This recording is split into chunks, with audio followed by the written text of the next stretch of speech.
안녕하세요, 김동원 세무사입니다. 오늘은 제가 증여에 대한 이야기를 좀 해보려고 합니다. 우리가 매번 저가양수도 매매거래만 이야기를 했었는데요. 그 이유는 이제 부모가 1주택자로서 양도세 비과세가 가능한 경우에는 세금이 이제 증여에 비해서는 굉장히 적고 또 사실상 취득세율만 내고 자녀가 자산을 승계받을 수 있다는 점, 그리고 반대로 부모는 자녀한테 받은 현금으로 유동성이 생기니 부모님의 노후 생활자금이나 여유자금 마련 측면에서 양쪽으로 서로 윈윈할 수 있다는 장점이 있어서 그랬던 거죠. 그리고 이제 상속증여 측면에서도 자산가치 상승분이 자녀에게로 넘어가고 부모님이 이제 받은 현금 재산은 계속적으로 깎여 나가니까 자연스레 시간이 지나면서 상속증여에 대한 대비도 되는 측면이 있었던 거고요. 그런데 상황이 올 초에 토지거래 허가구역 확대 지정이 되고 얼마 전 627 대책으로 규제가 맞물리면서 상황이 급변했습니다. 소득이 정말 많은 분들도 대출이 안 나오기 시작했어요. 우선 토지거래 허가는 실거주가 필수다 보니까 부모가 전세를 살아주면서 자녀한테 저가로 매매를 한다든지 또는 전세가 껴있는 물건을 자녀에게 저가로 매매를 하는 등의 거래가 상당수 막혀버린 거죠. 또한 이 대출 규제는 매매할 대금까지도 막았기 때문에 현재로서는 제약이 굉장히 많아졌습니다. 사실상 돈이 있어야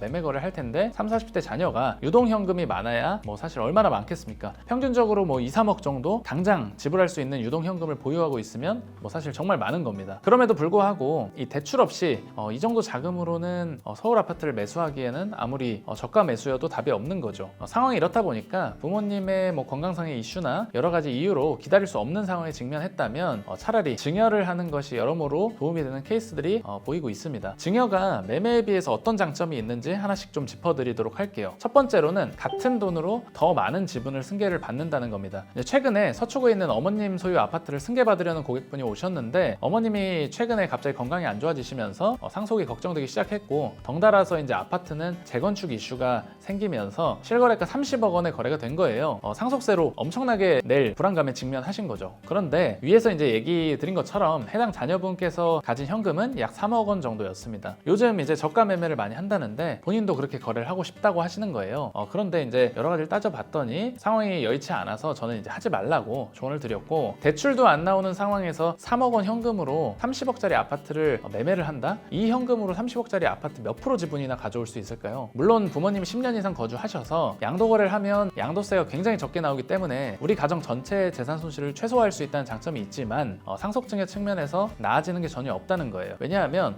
어차피 재건축 이슈가 있으면 향후 어머님의 남은 90% 지분 가치가 또다시 30억, 40억 갈 텐데 그걸 3억 원어치 10% 지분을 떠와서 얼마나 이제 상속세가 줄겠냐라는 관점인 거고, 그렇기 때문에 이런 경우에는 차라리 증여를 받아서 가지고 있는 현금으로 증여세를 낼 생각을 하면 어떻겠냐라고 어떻게 보면 생각에 조금 전환을 해드린 거죠. 예를 들어서 3억 원으로 증여세 낼 생각을 하게 되면 30억짜리 아파트에 약 3분의 1 지분을 가져올 수가 있습니다. 10억 원에 대한 증여세 2억 4천만 원과 취득세 4% 해서 약 4천만 원이죠. 10% 가져올 것을 증여로 3분의 1 지분을 가져와서 이후 가치 상승분에 대한 부분도 내가 조금 더 가져가고 시간이 지나면서 상속세 절감 효과도 기대해 볼 수 있다라는 장점이 있는 겁니다. 50% 지분을 가져와도 됩니다. 왜냐하면 세금 총액 자체는 당장 내가 가진 현금 보유액을 초과하겠지만 이 증여세는 5년간 6번에 걸쳐서 연부연납이 되기 때문인데요. 그동안에 내가 벌어들인 수입이 있을 테니 연납으로 걸어놓은 증여세를 충당할 수가 있겠죠. 그래서 이제 당장 낼 세금은 증여세 1회분 6분의 1 지분과 취득세라고 판단하시면 해볼만 하다는 결론이 서기도 합니다. 어쩔 수가 없어요. 우리가 이제 마냥 기다리기만 하면 상속이 발생할 거고 그 사이에 이제 상속세 세제 개편이 되면 좋겠으나 내가 원하는 타이밍에 내가 원하는 상속세 부과 체계 그런 상황이 오지 않을 수도 있다는 점을 꼭 염두하셔야 되고, 또 서초구에 재건축 이슈가 있는 아파트가 과연 떨어질 가능성이 얼마나 되겠느냐, 이 부분은 개별 가정이 가지고 있는 부동산의 가치에 대해서 반드시 한 번쯤은 생각해 볼 문제입니다. 두 번째 장점은 증여는 이제 토지거래 허가 대상이 아니라는 거예요. 즉 실거주해야 하는 의무가 없기 때문에 부모가 살고 계시던 아니면 세입자가 있건 즉시 실행이 가능합니다. 다만 증여 중에서도 부담부 증여는 할 수가 없는데요.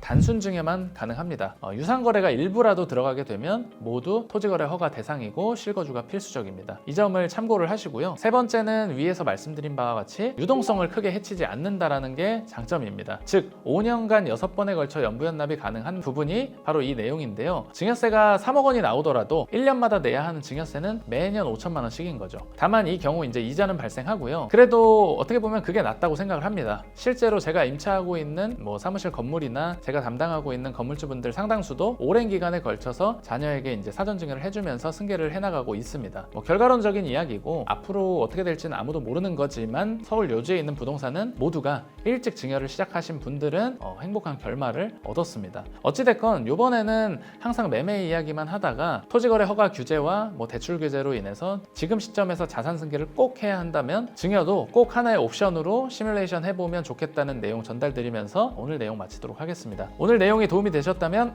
구독, 좋아요, 알림 설정까지 부탁드립니다. 감사합니다.